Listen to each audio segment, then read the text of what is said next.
Assalamualaikum warahmatullahi wabarakatuh. Kembali lagi bersama saya di YouTube Q. Oke guys, mungkin kali ini akan berbeda ya guys ya.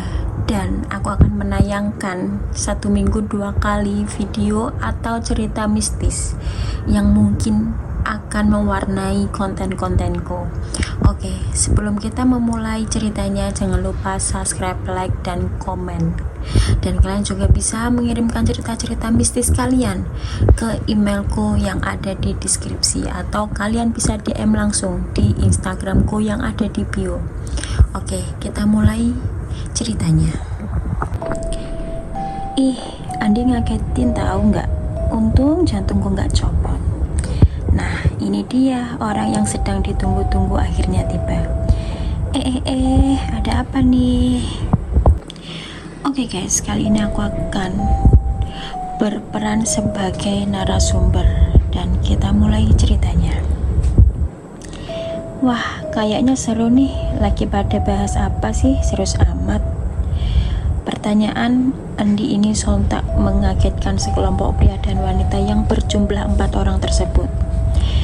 Ya, mereka adalah Rio, Ferry, Anis, dan Gendis. Andi, ngagetin tahu nggak sih? Untung jantung gue gak copot, gerutu Anis. Dialah Anis, wanita pemarah tetapi pendiam. Sekali marah, marahnya akan sangat menakutkan bagi teman-temannya. Nah, ini dia orang yang sedang ditunggu-tunggu akhirnya tiba, ucap Rio. Ada apa nih? Tanya Andi. Ini loh, kan besok kita udah liburan semester. Nah, Ferry ada rencana nih buat healing. Kamu mau nggak ikut? Gendis menjelaskan. Wih, boleh tuh. OTW healing itu apa ya? By the way, healing itu apa ya? Tanya Andi. Sontak pertanyaan Andi bikin keempat kawannya pun tertawa terbahak-bahak. Kamu itu loh Di, udah di kota 2 tahun masih belum paham kata healing, hahaha. Ejek Rio yang masih tertawa. Hehehe, ya kan aku belum pernah dengar itu kata. Maklum lah, aku kan orang kampung, gak tahu kata-kata apa itu tadi. Healing itu loh. Healing itu liburan Andi. Ini rencananya kita mau pergi ke kampung Jati yang deket kampungmu itu, jawab Gendis. Bener tuh, kalau ngajak kamu kan gak perlu sewa pemandu segala, jadinya pemandunya kamu yang sudah tahu kampung itu plus gratis. Wakakaka, tanya tambah Ferry. Hah? Apa? Ke kampung Jati? Tanya Andi dengan berbata-bata. Ya, emang kenapa? Kok kamu kayak takut gitu dengar kampung itu? Tanya Anis penasaran. Kalian yakin mau ke sana? Setauku ya, kampung itu sangat aneh banget. Dulu orang tuaku pernah cerita jika kampung itu kampung yang aneh. Tapi jujur sih, di balik misteri kampung itu ada keindahan alamnya yang sangat cantik. Wah, jadi nggak sabar pengen ke sana. By the way, kita fix jadi ke sana nggak? Tanya Anis dengan antusias. Gimana Di? Kamu jadi ikut kita nggak? Ayolah, sesekali ikut kita liburan. Kamu nggak pernah loh sekalipun ikut. Entah alasan ini itulah, macam-macam kau ini, ucap Anis. Gimana ya, aku nggak ragu, bukannya nggak mau dengan kalian, tapi walaupun kampung itu katanya dekat dari kampungku, buktinya ya lumayan jauh. Dari kampungku aja jarak sekitar 30 km. Itu pun 5 kilometernya harus jalan kaki untuk sampai ke kampung itu. Dan kalian tahu nggak sih, kampung itu juga masih misterius sampai sekarang. Alah, itu kan cuma perasaanmu aja, Di. Kan kita nggak tahu sebenarnya kampung itu bagaimana. Toh jangan suzon dulu, Di, sebelum tahu hal yang sebenarnya, balas Gendis. Iya, udah deh, aku melu wae. Ikut aja, kata Andi. Oke, siap. Jadi kapan nih guys kita berangkat ke sana? Besok Rabu aja gimana? Sekarang kita siap-siap dengan barang kita. Kalau soal kendaraan pakai mobil pribadi aja. Oke, sekarang kan masih ada semuanya. Besok pagi kalian siap-siap aja. Baju-baju selalu pakai yang besar. Katanya di sana ada penginapan. Jadi kita kesana sekitar 2 jam. Setuju sekali, Dis. besok ke pasar sama aku beli bahan buat bakar-bakar sekalian sosis, daging, minuman, kan biar seru semalaman kita bakar-bakaran di sana, jelas Anis. Oke, sampai ketemu besok ya guys. Kalian pulang dulu mempersiapkan semua supaya besok nggak keteteran. Kita berangkat dari sini pagi aja. Janjian di rumahku, soalnya motor kalian dititipin di sana aja. Oke, siap, ketemu besok guys. Gendis mengakhiri ucapan itu. Keesokan harinya pun Gendis dengan si Anis pergi ke pasar buat membeli perlengkapan alat bakar-bakar dan sebagai macam daging dan sosis. Mereka berboncengan, mereka pergi ke pasar setelah subuh supaya tidak terlalu panas. Sedikit cerita, Gendis dan Anis jarak rumahnya tidak terlalu jauh, hanya saja berbeda RT. Bisa dibilang mereka adalah bestie abadi karena mereka telah berteman dari TK sampai kuliah sekarang. Ini of Andi. Setelah Andi pulang dari diskusi kemarin, Andi masih memikirkan rencananya dengan teman-temannya yang akan pergi ke Kampung Jati. Andi masih ragu ikut dengan teman-temannya, tapi mau bagaimana lagi, dia tidak enak menolak teman-temannya. Itu hanyalah mitos, semoga saja tidak terjadi apa-apa, batin Andi. Setelah itu pun Andi merebahkan badannya di kawasannya itu.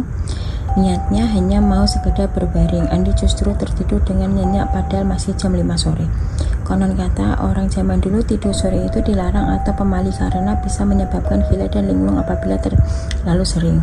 Waktu tidur Andi dimimpi didatangi kakek-kakek yang berpakaian serba hitam dan memegang tongkat, juga memiliki kumis dan jenggot yang sudah memutih. Dan ketika itu kakek itu berkata, "Cuh, kamu urungkan saja niatmu pergi ke kampung itu. Kampung itu sangat berbahaya buat kalian. Akan sangat susah kalian keluar dari kampung itu setelah kalian masuk," ucap kakek misterius itu. Kakek siapa? Kenapa kakek tahu kalau kami mau pergi ke Kampung Jati? Apakah kakek seorang paramal? Tanya Andi penasaran. Kamu belum saatnya mengenalku. Aku hanya mengingatkan jangan pergi ke desa sana, tegas kakek itu.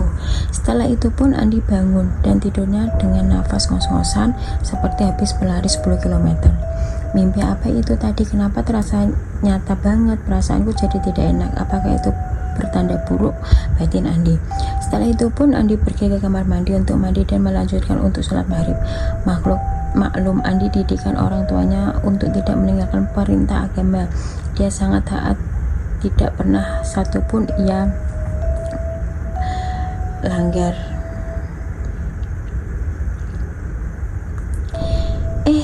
Ada Caca Ayu di sini. Duk, cicipi dulu, telepon Simbah, ajak Simbah tersebut. Kemudian Gendis dan Anis pun mencicipi dengan dagangan Simbah tersebut dan tidak diragukan lagi bahwasanya makanan itu sangat enak di lidah Gendis dan Anis. Wah, enak banget Mbah, ini Simbah yang buat sendiri, tanya Anis dengan kagum. Cahayu, bisa saja, memang ini Simbah yang bikin sendiri. Ngomong-ngomong kalian mau pergi kemana, kok barang belanjaannya banyak banget, tanya Simbah tersebut.